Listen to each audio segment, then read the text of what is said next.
Oh, we're jumping from 110 or 108 up to 129. So maybe start with the rye. No, we'll start with it.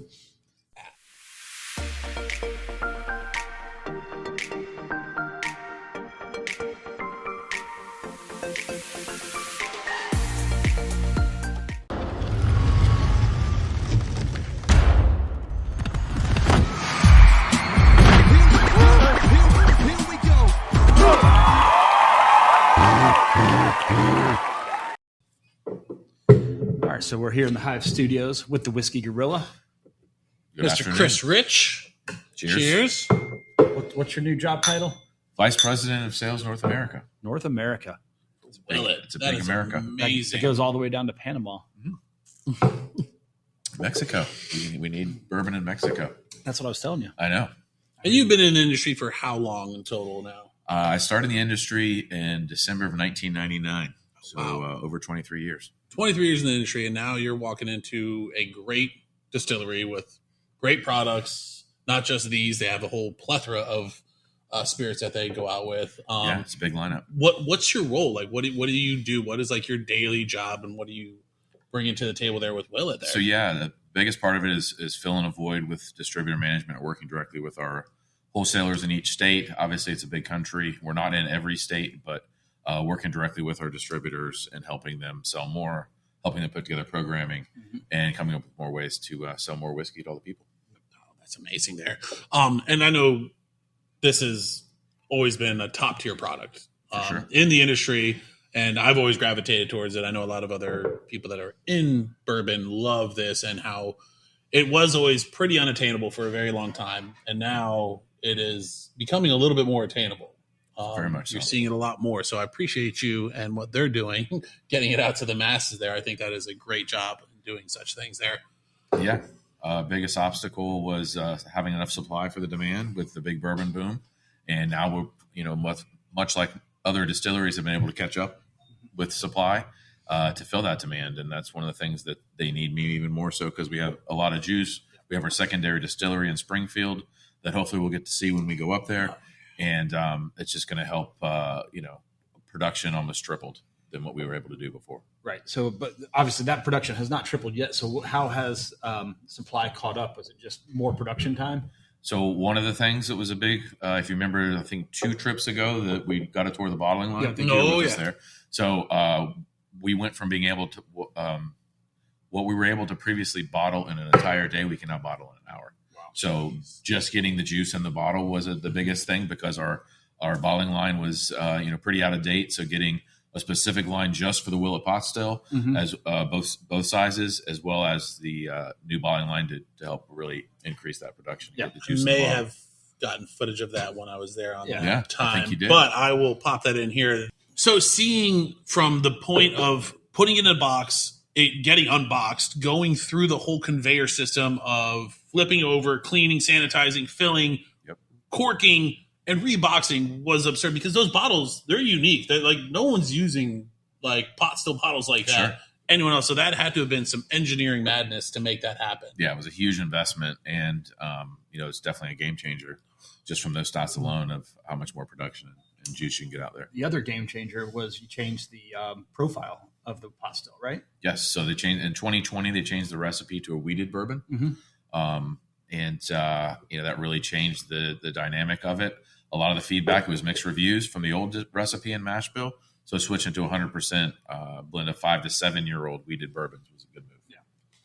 Which I still think people just didn't realize that. And like, I hope they've given it a chance, especially with how more available pot still is. For sure. Just get back out there. If you haven't tried it, you need to try that again. And I remember talking about that 2 years ago. Once that went through, I'm like, if you haven't tried this new release of this, you are missing out for the value. Definitely. I think when you see the people bashing it online, it's like, oh, you really don't know all you think you know, because things have changed. Yeah. Yeah. And the public has also come to our defense, where I can see before it was always, even on the distributor side, me chiming in, oh, have you tried it recently? But now it's almost self-regulates, where other people will chime in and say, if you haven't tried it recently, you need to revisit and give it another go, because it has changed and it is great for the price. Again, you're looking at a $50, $55 retail. Yeah. And what's your favorite in the whole lineup of Willett? Ooh. Old Bardstown Estate. which happens to be what's in this bottle, right? Yeah, No, the Old Bardstown Estate is going to be our OG mash bill. That's Yep. 72 corn, 13 rye, 15 barley.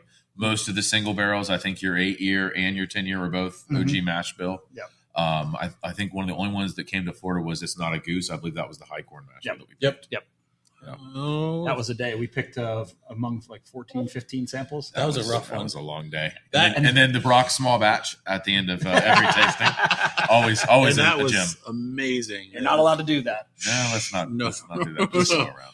So explain so these are described as Willett family estates, correct? That Correct. is the correct nomenclature to use for such bottlage. Yeah. Correct. Willett Beautiful. family estate or just family estate. Anything that has the crest in this package is going to fall under the family estate line. Will they throw you out if you say purple top in the bar at Willett? Maybe. I'm sure they get it daily, but I've never I made let that it slip mistake. all the I've time. never made that Of course mistake, not. ever. Of course Never, not. never, never, Willett never. family estate singular. Right. So we were lucky enough, and I'll show it here on screen in a minute here. We were able to see some really cool older bottles, and I don't know if you know the history on this one, and I wanted to dig into it a little bit. We saw one of the bottles where the actual text on the Willett, it wasn't the cursive. So it was an older, like, charity barrel one, I believe, and it wasn't numbered. Like, so it doesn't, like, not one of, like, 100, and it was, like, the block lettering on it. And Was it this shape bottle, Oh, or yes. did it have a slope yep. on the shoulders? More I of sent you a picture of it. Yep. We'll show the picture. We'll on pop here. it up on It's- here. okay. It's just definitely not in cursive. Yeah. I was like, oh, man. But everything else is pretty much the same. Did it have dates written on the back, like 1984, or Nope. any other numbers on the back different from? So it had, so on this part here, and I'll show here, it didn't show the bottle number. The line was there, but nothing. Okay. And I don't even know. It did have. What was the age statement on it? It was 23. We'll correct that one. 21, 22, 23. We'll get the right number on this. Yeah, we can try. And My do phone's right research. here, so I Yeah. can't pull it back up here. But I was like, holy cow. And I had heard legend of these kind of things. And they've done some really cool charity-based things, which was always their thing for single barrels. Yeah. I know Drew has been major on that, and he always wants to make sure that it's helping the community and different causes if you're going to get one of his ridiculously unicorn kind of things out there. To sometimes where they've had them where it's got holographic print on the front too, and I know they've done a lot of stuff with like military help and PTSD kind of Sure. stuff. So Used to that's have kind of a really red cool. I've seen pictures of the red label. I still haven't gotten a full story on the scoop on that one. That was recently that I saw We pictures. might of have to that. ask when we're up there. Might have to ask. And then when I was in DC at Jack Rose, there was, they have an amazing selection of Willett Family Estate. And there was one bottle that just looked a little different, and I was just drawn towards. I was like, what is that one? It always stands out then. And It's something that, like, and you it know was this. It was an older label. It had a white or a silver wax top to it. Mm-hmm. In the back, it had more dates on it. I believe it was 1984 was on the back, and they were charging $1,200 an ounce. Yeah, Oh my! Yeah. Well, we went to the Italian I didn't restaurant. get to taste it. If you're I wondering, think we No, tried. did It was not the order was a Bar Vetti in Louisville. and I think it was like a 25 or 26-year-old one, and there was like the barrel like on it showed like one of like 68, or like it was such a low Yeah. yield, and that was delicious. Yeah. And your guy hooked us up there, and that Yep. was a great one to try for us. That was cool. Shout out to my buddy Hap Cohan at Bar Vetti in Louisville. There you Shout go. out. Brought to you by. Brought to you. So the big ones are you have your family estate, and we have the rye. And ryes are becoming now much more in the light, right? So what is that mash bill, if we can talk about that a little bit? Yeah, so this is really, I think, set the benchmark for what Kentucky rye should be. It's 100% Kentucky grown rye nice. as a grain. There's a lot of distilleries that are sourcing from either Canada or also sourcing from overseas. Polish rye. A lot of the Indiana distilleries are sourcing Polish rye. So we are using Kentucky rye. Definitely would fall into what I call the low rye, 74% rye, 11 corn, 15 barley. And it that little bit of corn kind of balances out the rye. And I mean, there's certain tastes that you get from this rye. That dill and spearmint is there, but there's also just these great layers that come through. The next barrel pick you guys are going to be doing is going to be a single barrel of our small batch, not our small batch, but a single barrel rye. That you guys have been spoiled with the amazing Willett Family Estate bourbons you guys have been able to pick. So this year we're going to mix it up and pick a rye for you guys. We're doing that in a couple weeks. Yeah, Very excited for that one. We will have some coverage of that. So what is their age statements now on those ryes? So we're going in and picking, it should be like a 7-year one. All of our small batch is going to be 4-year. So Okay. when they first released it, it was 2-year, then a 3-year, and it is rested at 4-year, and it's going to stay at 4-year. What's their oldest they got? Of their own distillate Yeah. now, some of the rye that they're picking, I think, is an 11-year rye. Wow. 2012 is when we started distilling ourselves again. And so anything from then on is going to be what we're using and releasing in all of our small batch everyday core items. And then our single barrels are going to be starting to hit 11 and 12 years. Next That's year, awesome. we'll be maybe potentially picking a 12-year bourbon. And I know the last couple times we've gone, you guys have been working on rick houses, and I knew they were resurfacing a lot of them. I saw like where they literally like had the whole side off of it, and like they're just redoing it. What's going on with rick houses there? Like, how many more being built? What are they doing? And I know there's a whole more production kind of thing kind of going on as well. Yeah, part of what they're doing is that secondary distillery and rick house operation in Springfield. So just outside of Bardstown, about 20 minutes outside of the current distillery. And they've got 3 additional rick houses already under construction. Wow. One of them is finished and already probably at this point, when I was there in April, it was 3/4 the way full. I'm sure it's full at this point. And that's where the secondary distillery is going to be. That's really going to be able to amp up our production. All right. So I know they've been working on some things on site as well, like cottages, like I don't know if it's Airbnb or like I know for maybe like weddings and venues and stuff like that. How's that? Like what's going on with those kind of things? Yeah, I've heard a couple different ideas thrown around, but it's basically taking where Noah's Mill is there on the backside of the property and building an additional kind of event space and visitors center. Just some more cool things to do and see while you're coming to visit an already beautiful distillery. We've had some magical ones where it was like just lightly snowing, and I'm like, "Come on, like snowing out there!" And like that was so just picturesque. so beautiful. You can't take a bad picture at that distillery because everything is just really beautiful. No, not at all. Some of us can't take pictures of anything anymore. Yeah. Some of them you just wait and you post them later, and that's okay. You just don't go live there. That's the only rule. That's the Jeremy rule. That's the Jeremy rule. So nice cube. Yeah. On site there, you guys have probably one of the coolest like actual cocktail programs and restaurants. Yep. And that is the bar at Willett, right? I know that's not your specialty, but I know we've eaten there. All of us have. What is your take on that? What kind of things are going on there, and how accessible is that to people? Yeah, so definitely recommend reservations if you do want to pay a visit there. But in 2018, they decided when they expanded the visitor center to add that aspect to the concept, and really an elevated kind of small plates, but you're going to get an amazing selection of whiskey. A lot of these Willett family estate items. When one time we went through there, right there on the menu was Florida Sunset, which we picked one of the times we were there. Yep. And I think I saw Eskimo Bros on the menu one time. Yeah, they're very likely. Anytime somebody picks a single barrel, we keep a six pack of it, 6 bottles back at the distillery for our library, and also that's what all those amazing bottles you can choose from. Is there any rhyme or reason as to like what they do pick to bring to the bar? Then, like, hey, you know what? We're grabbing this. Like, is it? I've heard it's pretty like whimsical, where they're just like, let's grab this 9-year or let's grab this 7-year rye. I would love to see that. How hard is like the older stuff managed though? Because there's only so much of that. I'm sure you want to have it represented, but you don't want to have it all out. There's probably a shelf at only special occasions they pull from that shelf. I've heard that Drew's personal collection has some stuff in it that I can't even fathom. That one day we'll maybe be cool enough to be able to drink from his bar. I think we're getting there, guys. We're getting there. Trust me. I remember trying some Stitzel-Weller uncut, unfiltered. Yeah, and that was magical. Yeah, I was like, wow. There's some markets, we're a little, sometimes we're spoiled in Florida because we do have access to amazing stuff, but some of these other markets just have had access to it for so much longer than we have here that they have some stuff that like we just don't see in Florida. Like when I was in Maryland and DC, some of the family estate stuff that's available, Tennessee and Kentucky, some of the stuff that's available.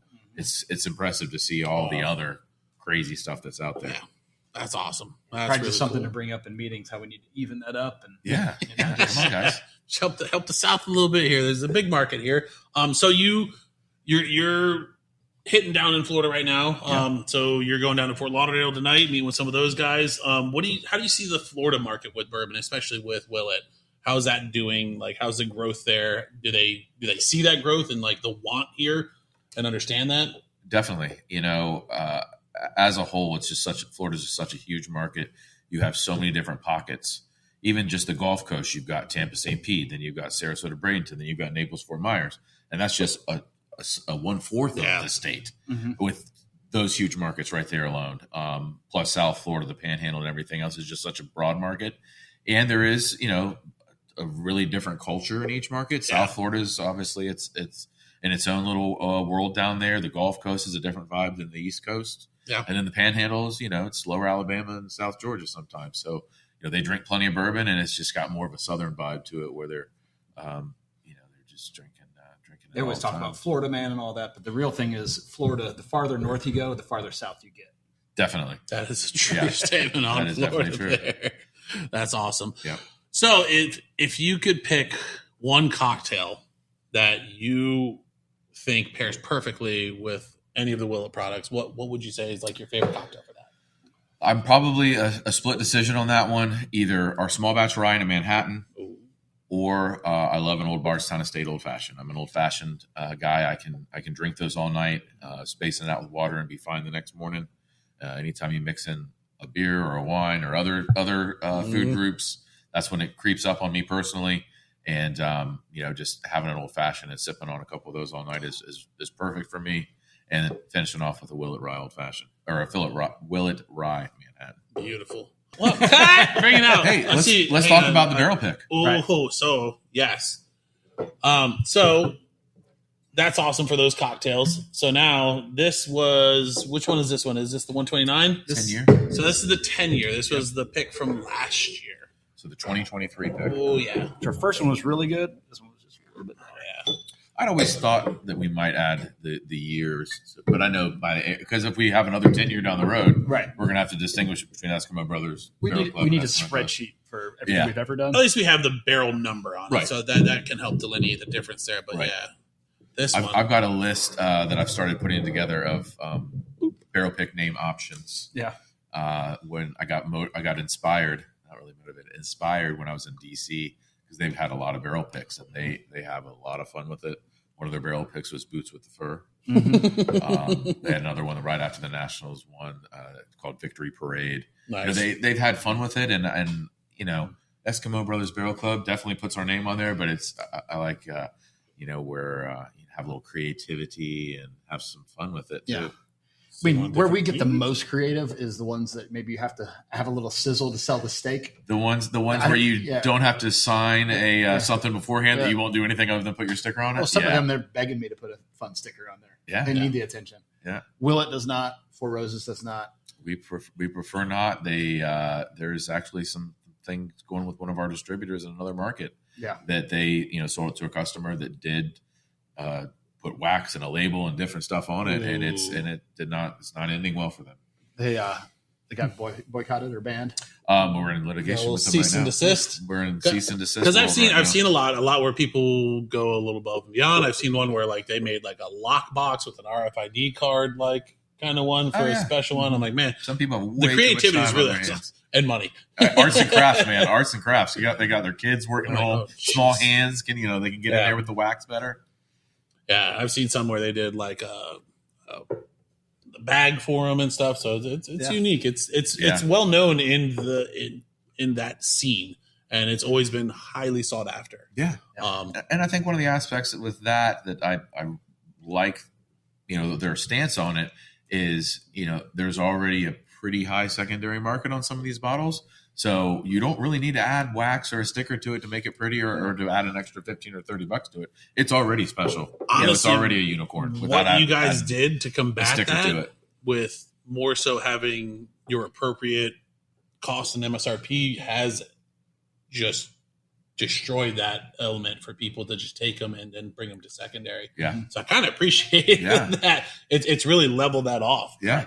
To where it's not doing that anymore. And I see that change in the bourbon online communities. And like, I truly appreciate that because this shouldn't be a side business of yours to Right. Like, The side, go out there, flipping is not a stand side in hustle. line for like 2 days. I'd rather you do an OnlyFans page than flipping as a side hustle. This is Only Drams, by the way. Only Drams LLC, Yeah. Trademark. Yeah, I had something like referring to the secondary market. I just think it's funny how consumers that don't have a liquor license want to make all this money on it, but then they get mad if a retailer wants to make more money on it. It's just like, I've told several people, I was like, here's this guy's number. They're like, who's that? Like, oh, he's a liquor license broker. You should buy your own store. Oh, jeez. If you know what you're doing so much, just go for it. Yeah, Drew actually played an amazing April Fool's joke this year. I started with him in March, and my first trip up there was April 2nd, so I got there the day after April Fool's. He filled an 11-year single barrel in 50 mLs and had our social media person do a close-up picture of the labels with bottles to make it look, and said releasing tomorrow at the distillery, April 1st, and put them all in 50 mLs. There was a-holes lined up outside to come in and say April Fool's, and they paid $60. He was charging $60 for a 50 ml and they still of 11-year, and there were still half of them sold. Well, $60 for that's I for an 11-year 50 ml. I would have took it. Actually, that was the 50 ml that I brought and shared with you. Oh, I spoil you guys. That was the 11-year. I remember. Honestly, did that make it more collectible just by doing that? I think he did, and we drank it, so there's no collectability anymore. What's funny is that'd be kind of a cool thing moving forward. Like every April 1st, he would do a 50 ml release. Like that would be pretty funny. It's a good way to share it, spread it around. But even on 2 days later, there was still some behind the counter. There was still some left. Because that's a lot of 50 mLs. I will admit, too, you guys have some of the coolest shirts, jackets. I have a zipper. Like I have like my pullover kind of one and like polos. Like, so I appreciate what you guys do with merchandising because a lot of other it's definitely brands. But now that you're on board, are we going to have a Husky line? Yes, we're going to be launching a big and tall section at the visitor center. Just for us? Yes. I already talked about it. They actually, my Johnny Drum t-shirt I got last time was a 3XL. They had a couple 3XLs, which I feel like they were speaking my language. Right. Just bourbon guys are a little bit bigger, and it happens sometimes. We need a little room. Some are gorillas. Yeah. Some are whiskey gorillas. Yeah. So I don't know if a lot of people understand that. Where did that nickname and term come from for you outside of just the general stature statement of it? That's a good question because very few people have actually ever asked me that. So in college, in the dorm, my freshman year, the guys I was close with on my floor called me Grape Ape. The cartoon, the 60-foot purple gorilla. Right. They even shortened it to Grape. People like, what's up, Grape? Grape Ape. So then when I started selling wine, I was selling it with a distributor, Johnson Bros. Locally, that sold Gallo. Yeah. And so one of the other reps, sometimes you have to be aggressive in those. And I got into it with a competitor, I think a Southern rep or something, and handled business. And so he's like, man, you're like the Gallo Gorilla. And so he kind of had then referred to me as the Gallo Gorilla. Mm-hmm. And then when Instagram came around, I think I was like, C Ritch 464 or something to start. And then I switched to spirit side and I was like, bourbon's my thing. And then shortly thereafter, probably in 2007 or 8, switched my Instagram to Whiskey Gorilla. And then Instagram was around 2008. I was just joining Facebook. Yeah. Oh yeah, it's been out there. I've had people like, "Hey, can I get your name?" I'd have to look back. No, man, I've had mine since literally. I think I had it since 05, 06. Maybe 2009, 2010, but definitely Because I remember some of my first posts were a Hendrix event I was doing at Mandarin Hyde when they first opened in St. Pete. Yeah, so that was like 2009, 2010. Jeez. Well, that's that long ago. Yeah. Holy crap! So I've been in the scene here for a little bit. That's good information. That's just a little bit so behind the scenes stuff there. So here in July, we're gonna take another pilgrimage up to the hallowed grounds. Yep. Got to make a stop at my breakfast spot. You guys were talking about breakfast spots earlier. The breakfast spot in Bardstown is the 150 Quick Stop. It's known for selling like 400 to 600 sausage sandwiches a day. I think they're actually selling online. Those little old ladies finally listened to me. It's brilliant. That is the best little quick stop, and it's just ready. You just go in, you get what you want. They're already prepackaged. Go, let's go. But then they also have fresh and frozen, mild and hot, and it's fucking fantastic. Sorry, I edit that out. It's adult stuff. Even my boy Barvetti, they even have that sausage in one of their pasta dishes. Oh, yep, I remember that. Yeah. That's awesome. And I think the bar at Bardstown has a dish with it in there too. I think is it the gnocchi or the fries? No, it was the poutine fries. Poutine, the Bardstown restaurant there. Yep. they had it in there, and that was delicious. So we didn't really dig into the bar at Willett, which that'll be a whole nother segment. Yeah. Our chef buddy Richard DeMars goes in there, and he's like so awestruck by how good it was. He was going up to tell the chef how amazing it is, and tells him it's Gold Star. And then he's like, "What is Gold Star?" He was so embarrassed and mortified. Like, he's like, "Great job, man! This is top notch, Gold Star."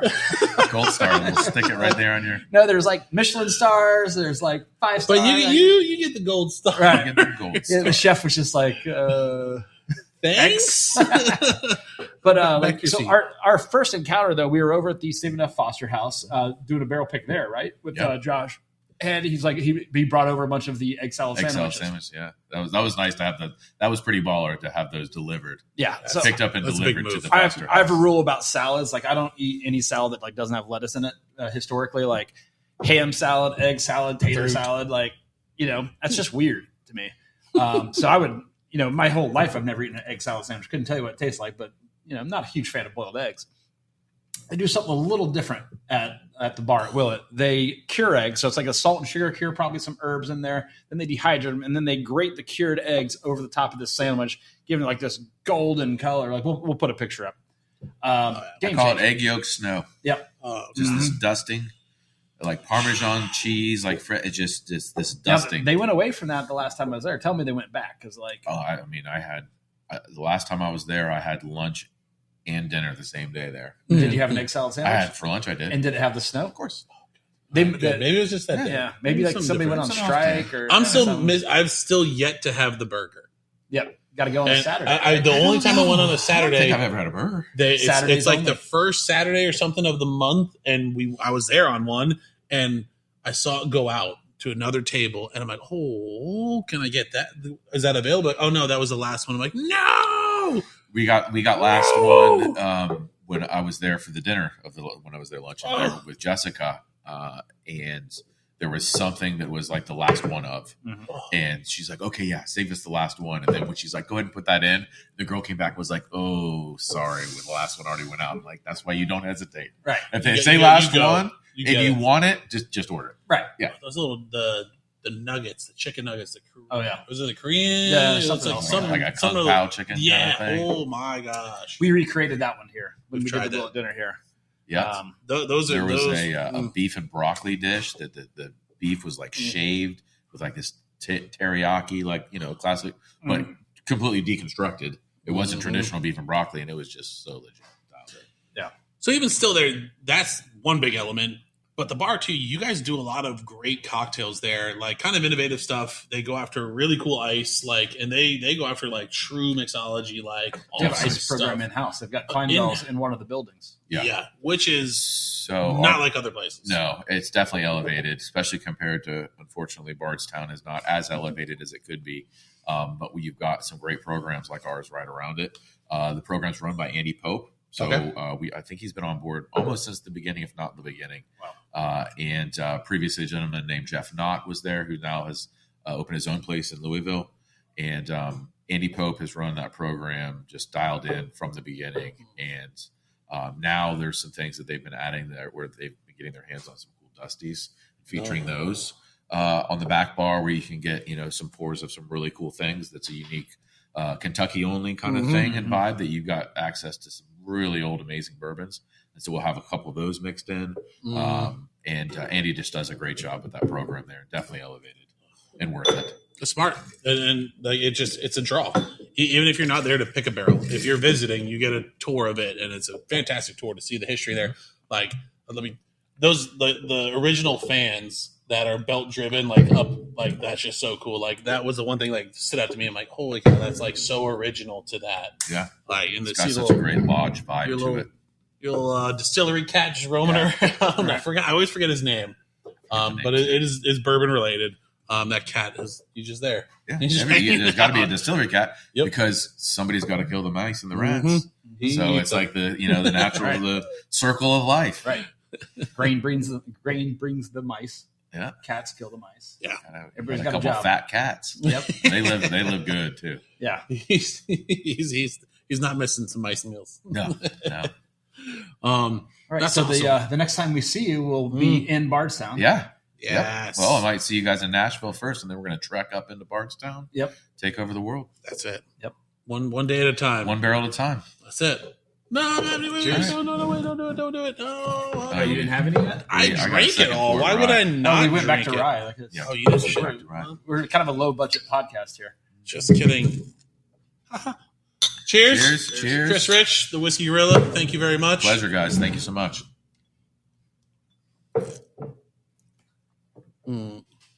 Delicious.